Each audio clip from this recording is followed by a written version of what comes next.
Seems like life has torn the fabric of you, made you forget the warrior within. Cold black skin, you are Africa's heartbeat. Birthed from the sand's hands that shaped all creations, raised back, never broken. We carry power inside. Greetings, I'm Feathur Ptah of EARTHWALK. And I am Ivory Schley. So we're just weeding our herb spiral right now because all of this is like wild geranium, which is medicinal, but we don't need this much of it. So we're gonna grow something that we actually need in here. Yeah.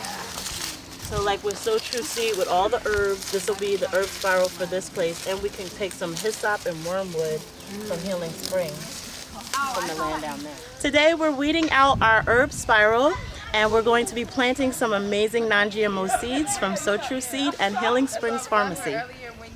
So I heard you mention compost. What is compost? So compost is basically scraps and all the things that you don't need anymore piled together so that you can create new soils. It's a big mix of greens and browns, also known as nitrogen and carbon. And yeah, it's just a lot of leftovers. Within a couple of months or from a year span, this will be a beautiful pile of brown. Yes, and we do what's called lasagna method with our nitrogen and carbon on different layers, and then as it rains and the water comes down, it helps to dissolve all of that so that you can get all of what you need for your soil. Let me see the pile again. Yes. So as you see here, we have some scraps from the mangoes from lunchtime that we're eating. We have just different grass and leaves all intertwined together. So these are all the scraps that we took out of the beds from the things we don't need, grass clippings. Nice. Now you showed me a different compost before. It was like, so do they have machines that are called compost, like a kind of a bin? Yeah, you can, the kind of turn, you can turn the compost. We do ours naturally. We're off the grid, so we're not using anything like that. But you can turn it with a pitchfork. What happens with compost is it does produce heat. It gets really hot, but we like to use that heat for other purposes, so we don't turn ours as often because we use our heat. Gotcha. Just as a big principle of living off grid, you want to mimic nature as much as possible. So Feathur was saying that nature culture is when you mimic our natural ecosystem. And if you look at our beds right here, we did a few weeks ago, we pulled out weeds, we turned the soil a little bit, we added some organic matter, and we have a lot of these baby seedlings popping up. They look like melon, baby melon plants. So we're excited to see where that will grow. I don't remember planting these, so I'm not sure what this is. But this is nettle right here. Some young nettle coming at us. Nettle is a super herb. Feathur, can you elaborate? Herb for nettle, absolutely. So with nettle, you can make a tea with it. It's great for burns and different, like to cleanse your system out. Nettle is amazing for that. It has so many different purposes. But that's just a few, you know. We've got a lot of purposes for many of the things that people call weeds are actually very medicinal. Yes. So people use that very often. You can buy it online. It's a very healing plant, and it's dispersed all throughout this field here. We have multiple raised beds to get our nutrients from. Right now, we're really just been working on these two recent beds, but there are future plans on having like a pizza garden and a Three Sisters garden. Our options are really limitless here. So what is a Three Sisters garden? Three Sisters garden? That's an excellent question. Three Sisters garden is a like more traditional route of garden, super old school indigenous method of planting. Companion planting is very major. And companion planting is just strategically planting some plants together that are friends, that usefully like benefit each other. So one plant, what's the name? Beans Tomatoes are really great and squash. fixers. That's Three Sisters. They always come together since the beginning of like Native American times. That's how we've been planting. So things will grow more lustrous and more full when you plant them together. So like she said, companion planting is what is also referred to as. Beans, corns, and squash. Yeah, the vegetables like to be communed and, you know, make love too. So you got to bring them together. All right. Yes. That's what nature is all about. So what else y'all growing over here? So we're also growing, all right, we'll talk about the blackberries next, which are growing wild. The blackberries are amazing antioxidants, and they grow wild out here because most likely our ancestors planted them in the past. But as you can see, all in the front here, you see vines. And these vines here are blackberry vines. And we've tried our best to keep them at bay by using these rocks, but as you can see, they still like to grow out, so we'll have to come in and take some of these babies and put them back in there. But this is going to be flourishing first with white flowers, and then it turns into blackberries. Nice. Thank you. How tall do they get? Well, it all depends again on how you are growing it. So you see that one that's all the way in the middle? They can be as tall as 10 feet depending on how you're growing and the way that you structure things. So ours, we've been kind of bending it down so that you can still see out, but you can allow these to grow as tall, especially if you have like a wall behind them or a fence behind them and they have something to hold on to. They can go really, really high. They go very, very long. So it all depends on you and how high you want them to go. So what's this here? What is this here? This area over here. Oh, this would be, okay, well this is a mix of geranium and clovers. I think geranium is a very useful plant as well. Honestly, I don't remember the details of geranium's medicinal properties, but clover, this is very nice. Big and flourishing clover, this would be pretty nice on salads. Taking a bite, it's pretty tasty. And clover is a really good nitrogen fixer, and clover is found everywhere. I'm sure everyone's seen clover. If you have some green on the ground, you've seen clover growing up, and clover is like a superpower underground. Yeah, I remember as kids we used to look for that 4-leaf clover. Exactly, yeah. You know, I don't really look for the 4 leaves anymore. I now just put them in my mouth. Oh yeah, the clovers? Yeah. They're delicious. You can put them in salads. Mike, you know, So you can eat it right off the tree, huh? yeah, you want to take a bite? Wow. You want to taste the I don't think I ever tasted a clover before. Not They're bad. delicious. Ooh, that's like a metallic You know, fiber. Thumper likes clovers. The rabbit? Thumper, yeah, the rabbit Thumper. So like these are really huge. All right, Thumper. Hello there. Hey. You want to try one? All right, look. Point the camera at me. Let's see. Okay. I'm about to taste the clover. First time. Let's see this right. Let's see. I'm gonna take a small piece first. He's not just gonna dive in. Okay. Now you can imagine it mixed in with the salad like Martha's making over there. It'll be really good, right? Just add some making flavor. I think it tastes like Arugula. A little bit. It's just like a good green. yeah. It's what good green tastes like. Yeah, it's kind of like yeah. It's good, and it's good for you. Has lots of iron. It's a great alternative in your salads if you don't want lettuce, you know, densely packed, get all your nutrients. Y'all know it's good if I ate the whole thing, right? Nice. I'm telling you. What's the thing you had me taste last time? Oh, dandelion root, I think. It was spicy. Oh, I had you taste the kale, the mustard greens. That thing was spicy. Yeah. But it was good. Okay, so here we have some kale that we planted last season, and it has come back to us and also gone to seed. When the kale goes to seed, you'll see the yellow flower on top and little tiny seeds, as well as some longer seeds on the side.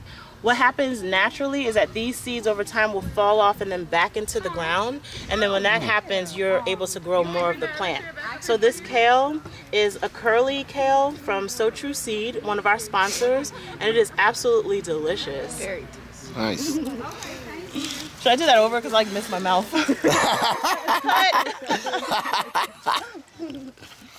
It's so good. Nah, I know people will be amazed just to see y'all picking it off the tree and just eating Well, it we're straight. gonna put some in the salad too. So Martha is making a salad over there with some dandelion greens. We're gonna take some of these kale pieces so that we can add it into the mix.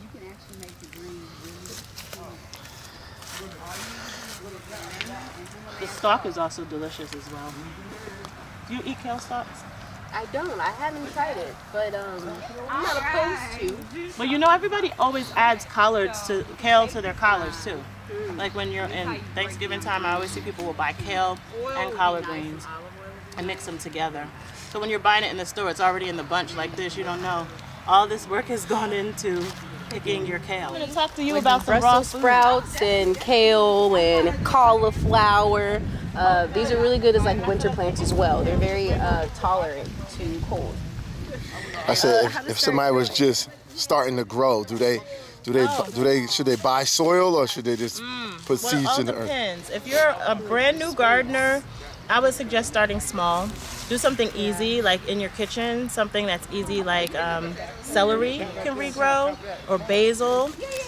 Something little to begin. Like I wouldn't suggest somebody that's never farmed before or grown to just go out there and just plant a whole bunch of stuff because it can go bad. Be very overwhelming. Yeah, it can get overwhelming. But the easiest things to grow are basil, because it's an herb. Herbs are really easy to grow. Onions, stuff like that, because it's kind of hard to kill those things when you're a beginner. But don't be afraid to start something new. As long as you read the back of the seeds and do some research, you should be fine. Gotcha. Now, when you say overwhelming, what do you mean overwhelming? Is that like stuff growing in every direction, or? Well, it can be, because then you're dealing with pesticides, you're dealing with pests, and then you'd have to understand pesticides and how to naturally, because we don't use any pesticides here. Because they're carcinogenic and they can cause health problems. Gotcha. So having the proper knowledge of how to grow in accordance with nature will help you to work with nature instead of against nature. Gotcha. Let me add on to that. You really reap what you sow. So if you give your plants all this love, you'll have a huge harvest and reward. And if you're not everyone's accustomed to like a raw vegan lifestyle or just like eating vegetables. So you have to know what to do. You have to know how to use your plants and also how to share it in your community. Yes, Gotcha. in our community we do a lot of communal things, especially when we're doing workshops like today. We're doing our natural building workshop. So we're collectively cutting food together, cooking food together. And if you have other people you're growing with, that makes it easier too, because then you don't have to grow everything. And that's what we do here at our Eco Village. Awesome. Thank you. Now, watering. Do y'all water, or is this natural rain? Right now we are using natural methods of rainwater harvesting. When it rains out here, we're able to, because of the design of our raised beds, it holds more of the moisture in, and we use rainwater collection to water our plants. Nice. It's all natural here. Nice. Thank you. Now, you say rainwater collection. Is that like a bucket or some kind of? Well, you can. We'll turn these buckets over and we catch rainwater. You have to make sure that it doesn't get stagnated by putting a screen over it.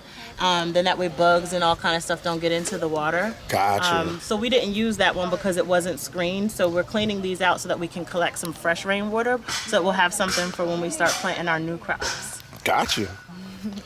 Nice. Thank you. So now we're going to go to our little homemade outdoor cooking. Okay. And our chef for today is our wonderful member, Martha Evans. Woo!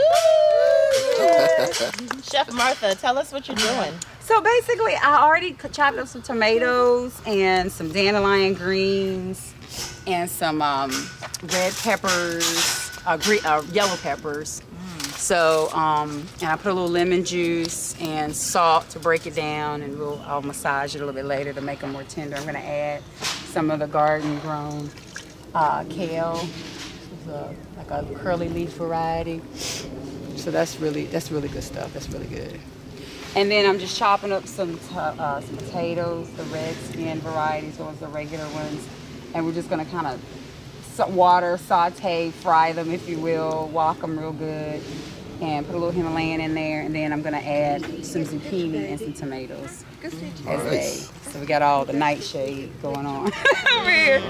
And so, Can everybody say that? yeah.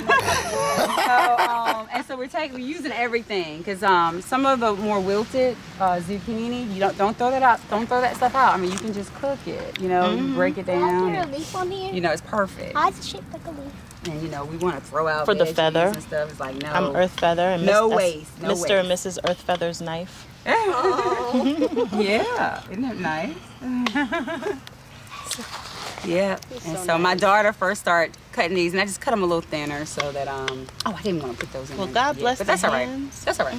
So you can cover that up, and we'll put another potato. Let's put another couple more potatoes in there. Oh my God. So we'll have And then we had started. today, Kashira Day from Sold Out Right. Vibes, member Right. of the I got a collective. vegetarian. So the next. This is Mr. Earth Feather of EARTHWALK.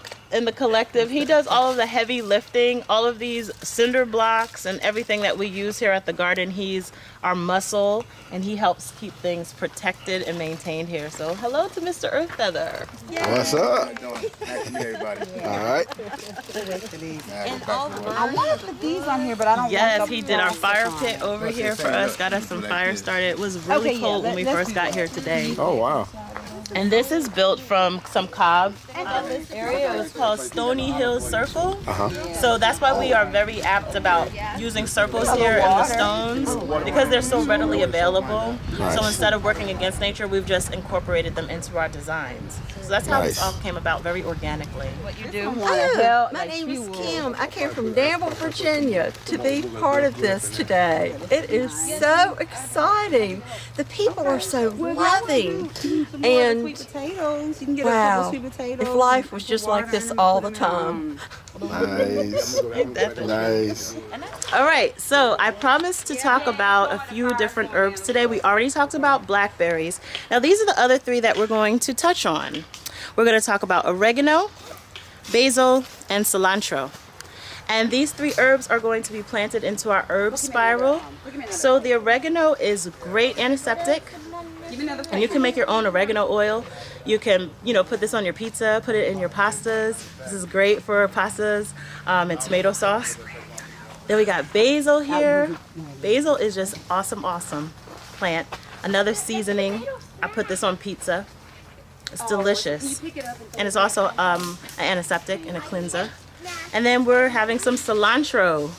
Cilantro, if you ever been to like a Mexican restaurant, they use this a lot on the salads or on top of the rice, like as a garnish. Tastes so great, and it's awesome as a heavy toxic buildup. So like heavy metals and things like that. What is it called? Natural chelator of heavy metals. Well, see, now she's using the big words. We're going to have her say that. What was the word? The doctor. That's Dr. Evans over there, you guys. I'm Earth Feather. That's Dr. Evans. Now, let's go ahead.